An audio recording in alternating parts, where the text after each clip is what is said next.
Okay, so I really hate this car. Not what it's supposed to be, but just this particular example. Um, I need to backtrack a little bit on this video because I didn't really talk about how I came to get this car, what kind of arrangements I made, and what I'm doing now. So this is a 2002 Subaru WRX, what one might call the bug-eye wagon. It has 173,000 miles on it. It has the correct 5-speed manual transmission. It's a clean title car. It's pretty much rust-free, fairly straight in terms of that it hasn't been in major accidents. So a lot of the core components were good, and that was good enough for me to be able to determine, hey, I'll take a risk on this car. Usually if the title's clean like that, you're not dealing with rust issues, you're usually gonna be okay. Unfortunately, everything else is wrong with this car. Let's go on the outside first. Starting with just the general condition of it. It's beat up. There's hail damage. There's sun fade on here. Back here is kind of where it's a real disaster. A little bit of rust bubble there on the body, but this is where it's gross. So paint is literally falling off the bumper. This side isn't too bad. Just a couple little door dings and here and there. So, the closer you get, the worse it starts looking. But as far as from a photograph standpoint and 10 feet away, it looks like a pretty decent car. I could restore the headlights and I could do a detail on it. But this is one occasion where I just don't think any time and money at this point is going to really help out with this car. And inside the car, really not too bad actually. It's a little dirty. There's a little bit of tears, stains, missing pieces and things like that if you look closely, but all in all, for 2002, the interior is not awful, and it doesn't smell terrible in here or anything like that. It is hot, and one of the reasons is A, the battery's dead right now. I'll get into that. And B, even if the battery wasn't dead, the air conditioning is not great in this. Now it does work, and this is one of the few things I have done to the car, is I used a cheap bottle of refrigerant to just add some to the system just to see if it would hold and if it would actually work. What I found is that the HVAC system is still kind of crap in this. Using the blower on the highest setting, sounds like the car is going to fall apart, and it still doesn't really tend to get all that cool. You could roll down the windows. This one likes to roll down. This one does not. So passenger window regulator, that's another thing that would need to be fixed on this car.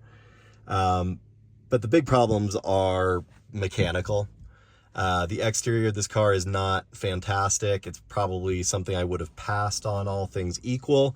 But again, I took a gamble on this car, $2,500 sight unseen. And so it just kind of comes with the territory. Now, the mechanical issues, this is just what I know so far. I was sold the car under the impression that it needed brake pads and that there was some sort of electrical draw in which the lights were staying on. Both of those things are true, and that's the reason why the battery is dead, is because even when this wiper stock is in the off position, the two back tail lights tend to stay on, and the front right side markers stay on. Not the headlights, not any other lights, just those three. That tends to kill the battery within about 5 or 6 hours. So I haven't diagnosed that. I don't like doing electrical. I didn't really want to chase that one down. So that adds to why I'm selling it. The bigger issue, well, two bigger issues. One is with a big misfire that is either a leak, a bad turbo, or just any number of sensors or whatever that comes along with a code P0171, which is a too lean code. My code reader didn't give me anything beyond that, and unfortunately that means it could be a million things, and I could chase down all of these. And on a boxer engine, I'm having to get, you know, underneath. I'm having to move things out of the way just because the way the engine's designed on this. Speaking of, I'll pop the hood here so you can see what I'm talking about. Frankly, I don't know Subarus very well. I've owned later model Subarus, and I haven't had to deal with this engine myself. But when you look down into it, you can see that the heads are to the side and down below here. And then again on this side, just down in here. So if I wanted to access things like, you know, spark plugs, if I wanted to access any sort of, I'm trying to think of what I'm thinking of, the piece that goes on top of the spark plug that actually, you know, provides the signal, the boot on there. That's also going to be really, really tough for me to get to. So that said, I was looking at this and going, I could spend an hour, or I could spend months and months and months and still never get to the bottom of what the issue is here. So I had to kind of know when my skills weren't enough. And while I could, you know, turn this into a $5,000 or $6,000 car, the odds of me being able to do that this year and stay under a budget where it actually made sense to do the work are kind of slim to none.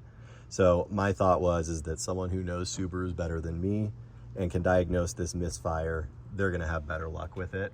And I'm just hoping that I can get at least what I put into this back.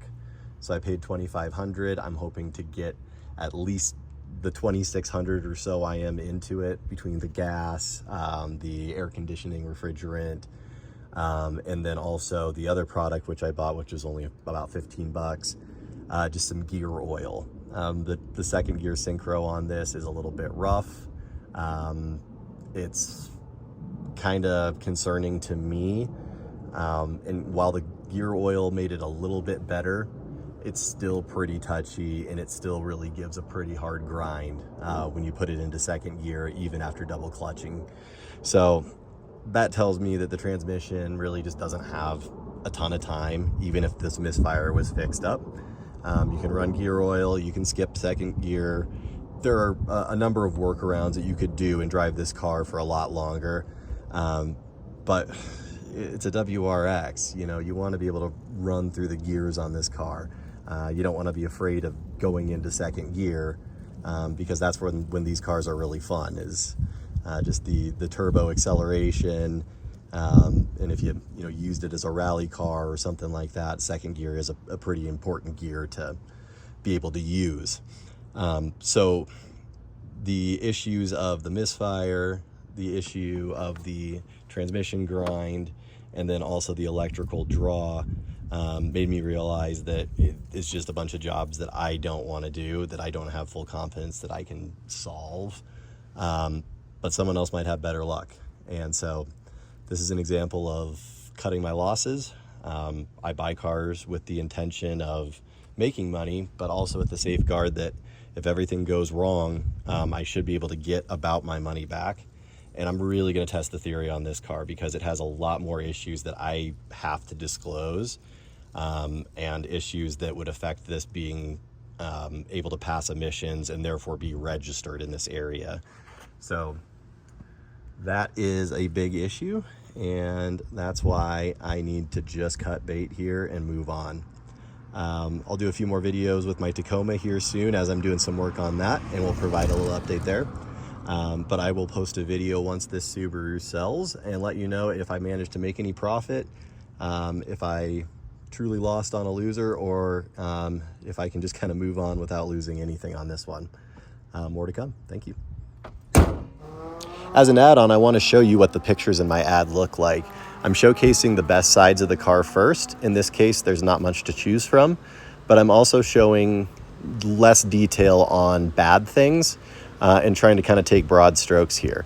So I'm getting it from all angles. You can see the issues if you're looking close enough, but I'm not focusing on them either.